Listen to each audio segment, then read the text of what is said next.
Assalamualaikum warahmatullahi wabarakatuh. Selamat datang, salam kenal semuanya. Perkenalkan, kami dari kelompok 1 yang beranggotakan saya sendiri, Mulyadi Ahmad Lian, Sukarman, Siti Rawati, dan Septiara Salwah Aulia. Kami membuat video ini untuk memenuhi tugas UAS mata kuliah Manajemen Risiko yang dipangku oleh Bapak Franoto Effendi. Dan pada kesempatan kali ini juga kami akan mengangkat sebuah tema, yaitu mengukur performa di Intuit. Selamat menyaksikan. Intuit adalah sebuah perusahaan perangkat lunak yang mengembangkan perangkat lunak keuangan dan persiapan pajak dan jasa terkait untuk bisnis kecil, akuntan, dan individu. Perusahaan ini didirikan di Delaware dan berkantor pusat di Mountain View, California. Perusahaan ini didirikan tahun 1983 oleh Scott Cook dan Tom Proulx di Mountain View, California.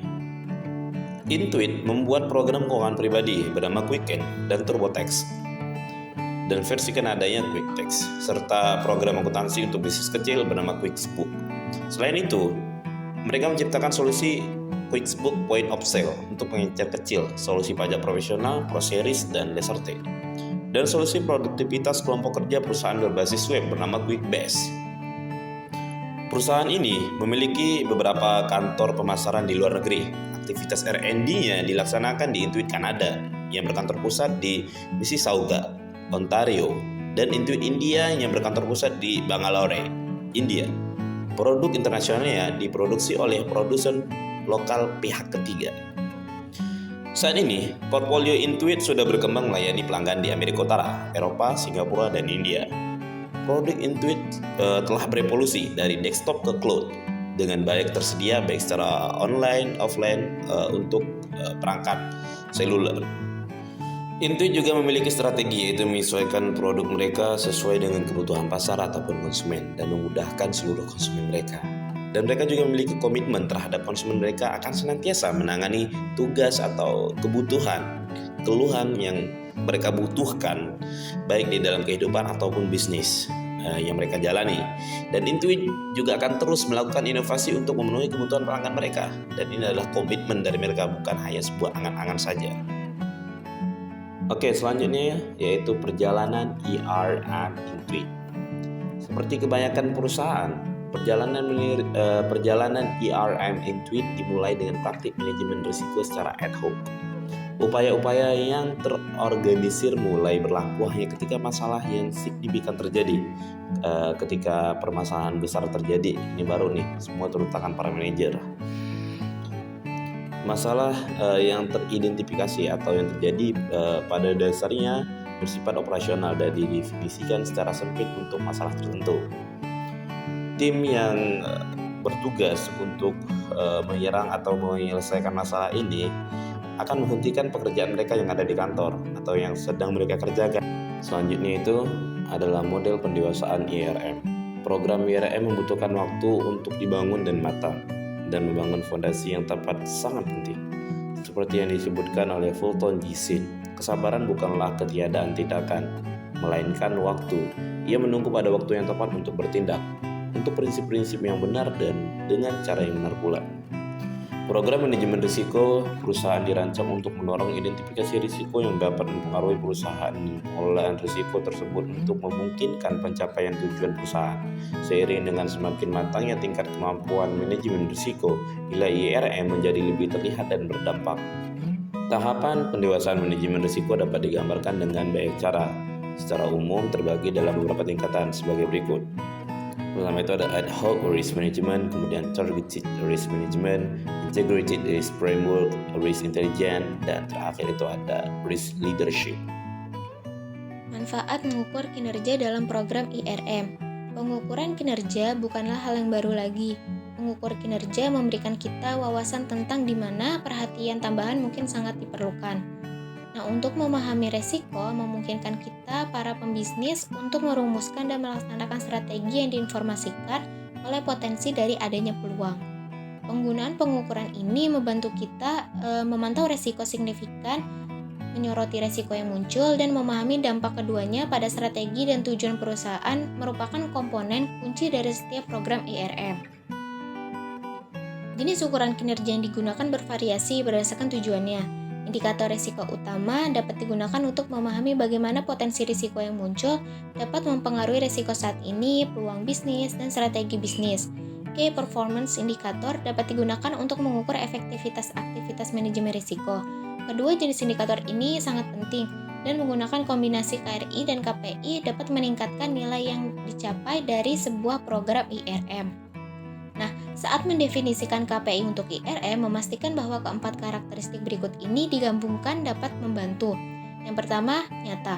Ukuran kinerja yang nyata selaras dengan tingkat risiko yang dianggap dapat diterima oleh perusahaan, memberikan ukuran efektivitas manajemen risiko yang sebenarnya, tidak hanya pencapaian dalam rencana manajemen risiko.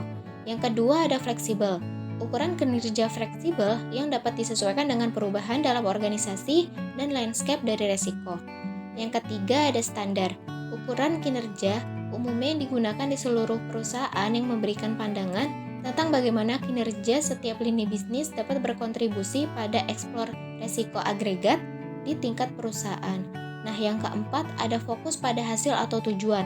Ukuran kinerja yang selaras dengan tujuan tertentu atau hasil yang diinginkan. Menggunakan indikator kinerja utama untuk mengukur efektivitas manajemen risiko. Nah, indikator kinerja utama ini digunakan untuk mengukur dan memantau strategi bisnis dan operasi bisnis. Nah, pengukuran kinerja memberikan informasi tentang kesenjangan antara kinerja aktual dan kinerja yang ditargetkan. Nah, hal ini dapat digunakan untuk menentukan efektivitas organisasi dan efisiensi operasional. Pengukuran dan pemantauan efektivitas manajemen risiko tidak berbeda dengan pengukuran kinerja lainnya.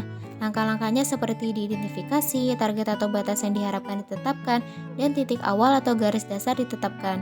Indikator kinerja utama dapat mengambil banyak bentuk seperti indikator kualitatif dan kuantitatif. Ukuran kualitatif didasarkan pada karakteristik atau kualitas subjektif daripada kuantitas atau nilai yang diukur.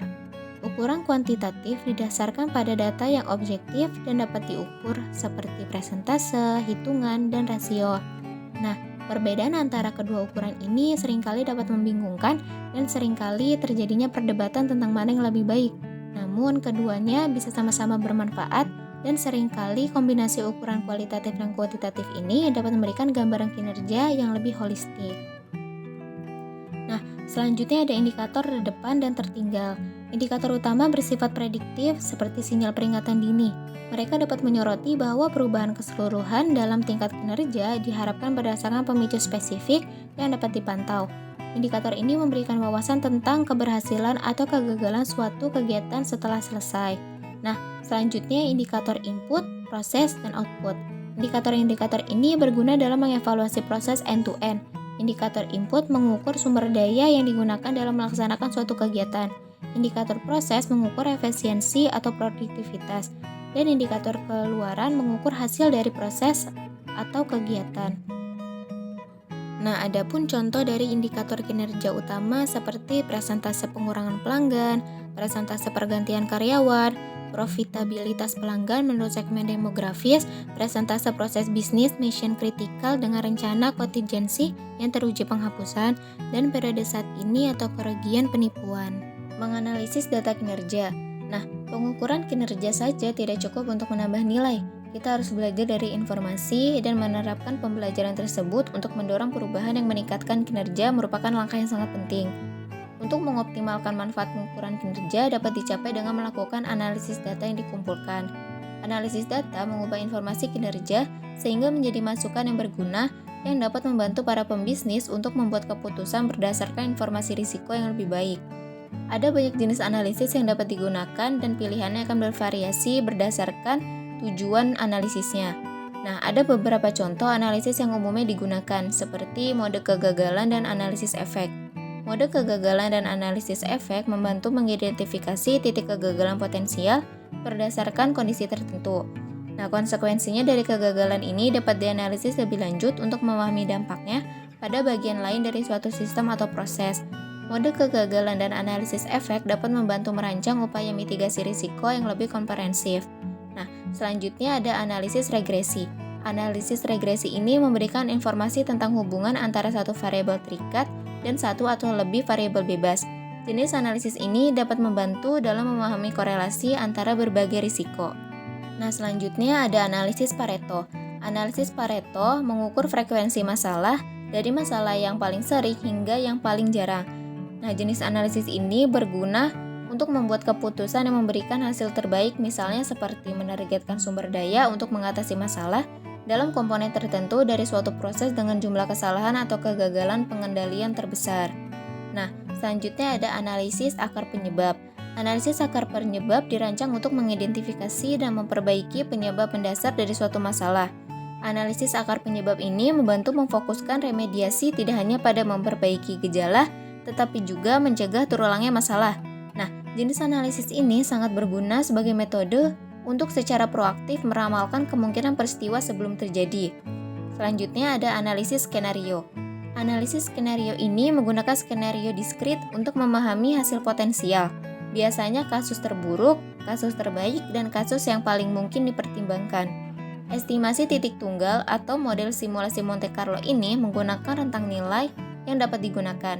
Dan jenis analisis ini berguna untuk meningkatkan kesiapan dan memperkuat kemampuan respon. Nah, selanjutnya ada pembandingan.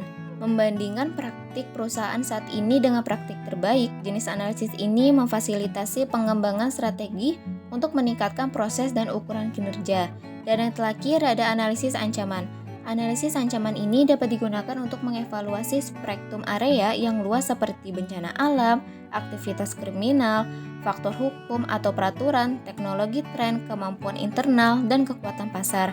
Menggunakan jenis analisis ini akan mendapatkan wawasan tentang potensi ancaman, berguna untuk meningkatkan kesiapan dan memperkuat kemampuan respon, serta untuk meningkatkan strategi mitigasi risiko. Pelaporan kinerja IRM dan pelaporan di Intuit. Pengukuran kinerja dalam program IRM Intuit telah menjadi perjalanan perbaikan yang dilakukan terus-menerus. Seiring berjalannya program IRM dari waktu ke waktu, meningkatkan kompleksitas dan nilainya. Ukuran kinerja dan pelaporan harus berkembang juga. Apa yang diukur pada setiap tingkat kedewasaan dapat sangat bervariasi. Performa IRM melakukan pendekatan pengukuran di Intuit yang terus diperbaharui agar tetap relevan dan fleksibel sehubungan dengan tingkat kematangan manajemen risiko organisasi. Pada setiap tahap dalam evolusi kematangan IRM, tujuan dan harapan disesuaikan. Selain itu, kesesuaian metrik saat ini dievaluasi mengingat lingkungan bisnis yang terus berubah. Pengukuran kinerja IRM dilakukan dalam 3 tahap evolusi. Evolusi pertama yaitu adopsi proses IRM. Pada tahap awal kematangan IRM di Intuit, pengukuran kinerja difokuskan pada adopsi proses IRM. Tujuannya adalah untuk memastikan proses yang kuat dari identifikasi risiko dan prioritas yang memfasilitasi fokus pada risiko yang paling signifikan. Langkah-langkah pada saat ini ada 2, yaitu proses partisipasi risiko dan dampak dan kemungkinan risiko. Partisipasi dalam proses IRM. Dalam proses tersebut ditargetkan kepada kepemimpinan senior, baik di tingkat perusahaan maupun lini bisnis. Kepemimpinan lini bisnis diharapkan mampu memberikan keahlian dan wawasan pokok tentang risiko paling signifikan yang dihadapi dalam bisnis secara spesifik. Sedangkan manajemen eksekutif diharapkan mampu memberikan perspektif tentang perusahaan. Target tingkat partisipasi yang diinginkan adalah 80% atau lebih. Tingkat partisipasi dihitung pada tingkat lini bisnis, individu, serta di tingkat perusahaan. Mengukur partisipasi dalam proses IRM memberikan indikator kesadaran risiko dan manajemen risiko yang ada. Ini juga merupakan tolak ukur penting karena pengukuran kinerja memberikan informasi tentang kesenjangan antara kinerja aktual dan kinerja yang ditargetkan. Ukuran ini menyoroti peluang untuk membantu para pemimpin bisnis meningkatkan fokus dan pengetahuan mengenai risiko yang dihadapi mereka. Langkah kedua adalah dampak dan kemungkinan risiko program IRM Intuit. Seperti banyak program perusahaan lain, mencakup penilaian risiko tahunan. Penilaian risiko tahunan memberikan pemahaman seluruh perusahaan tentang risiko-risiko utama. Intuit melakukan penilaian risiko baik di tingkat perusahaan maupun di tingkat lini bisnis individu. Penilaian tersebut mengumpulkan informasi dari manajemen eksekutif perusahaan tentang dampak dan kemungkinan risiko yang memengaruhi strategi dan tujuan organisasi. Mengukur dampak dan kemungkinan didefinisikan dan distandarisasi dengan jelas, memfasilitasi agregasi informasi yang diterima dari peserta di seluruh perusahaan.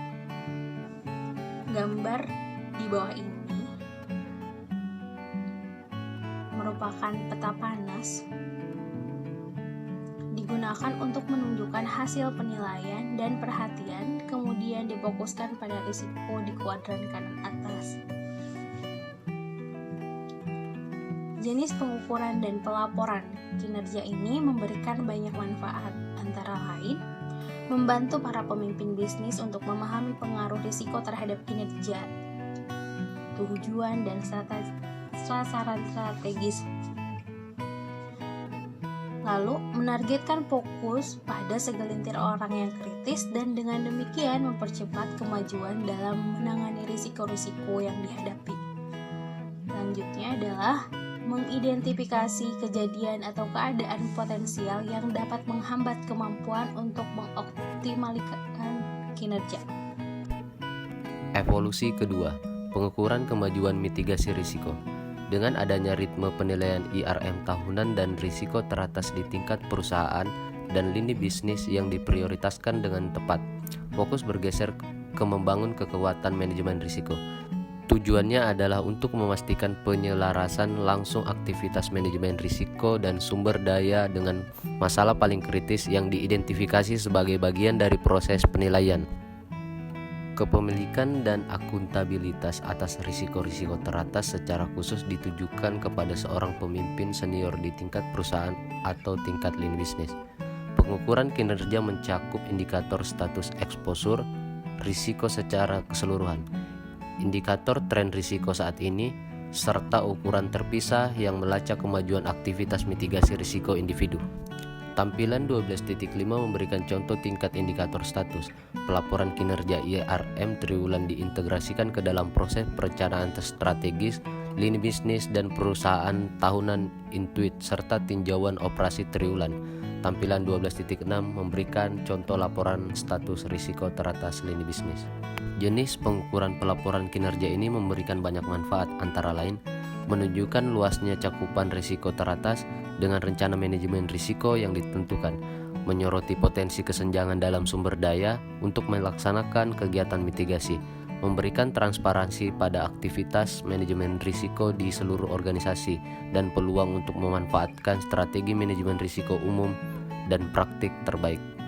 Evolusi ketiga, pengukuran kinerja manajemen risiko multidimensi. Seiring berkembangnya program Intuit, fokus pengukuran dan pelaporan kinerja beralih dari melacak kemajuan dalam mitigasi risiko ke pendekatan yang lebih holistik. Tujuannya adalah untuk secara aktif memantau risiko terpenting yang dihadapi perusahaan dan memastikan bahwa para pemimpin bisnis secara proaktif menyesuaikan strategi untuk menyeimbangkan pengelolaan risiko dan memanfaatkan peluang yang mereka berikan. Untuk tujuan ini, dashboard eksekutif dikembangkan yang menggunakan kombinasi indikator kinerja utama dan indikator risiko utama. Agregasi sejumlah KPI yang berbeda memberikan pandangan multidimensi risiko dan skor risiko secara keseluruhan.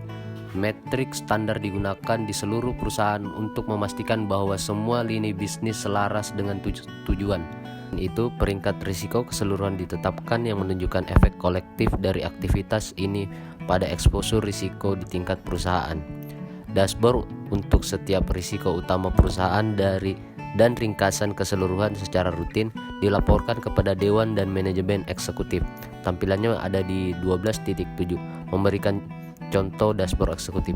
Jenis pengukuran dan pelaporan kinerja ini telah memberikan banyak manfaat, antara lain memberikan visibilitas ke dalam risiko lini bisnis untuk membantu pemahaman tentang dampak kumulatif dan risiko ini pada Intuit secara keseluruhan, memungkinkan perusahaan untuk mendorong fokus dan mengalokasikan sumber daya untuk pekerjaan dengan dampak tertinggi, dan untuk mempercepat kemajuan risiko tertentu dengan memanfaatkan program yang ketat dari pusat dan upaya lini bisnis yang terkoordinasi. Oke, adapun kesimpulan dari materi kali ini adalah di Intuit, manajemen risiko adalah tanggung jawab semua orang dalam organisasi, mulai dari dewan, direksi, dan manajemen eksekutif hingga karyawan individu. Untuk memastikan bahwa manajemen risiko efektif, itu harus menjadi kompetensi bisnis inti, dan pengukuran kinerja memfasilitasi pelacakan bahwa tingkat kompetensi yang sesuai tercapai. Program ERM Intuit menyediakan pendekatan yang ketat dan terkoordinasi untuk menilai dan menanggapi risiko. Ini mengenali peluang naik dan sifat risiko turun. Pengukuran kinerja rutin adalah komponen penting dari program dan tidak hanya memastikan fokus pada risiko yang paling signifikan, tetapi juga mempercepat kemajuan dan mengelola risiko saat ini dan yang muncul, serta memastikan keselarasan dengan tujuan strategis. Kinerja ditinjau secara berkala dengan Komite Audit dan Risiko Dewan, dan sebagai hasilnya umpan balik mendorong inovasi keberlanjutan seputar pengukuran dan pelaporan kinerja. IRM dipandang sebagai bagian integral dari model operasi perusahaan saat ini dan terus meningkatkan kesadaran pemantauan dan manajemen risiko di seluruh perusahaan. Mungkin hanya ini yang dapat kami sampaikan, lebih dan kurang kami mohon maaf bila ada kesalahan daripada kelompok kami. Akhirul kalam, assalamualaikum warahmatullahi wabarakatuh.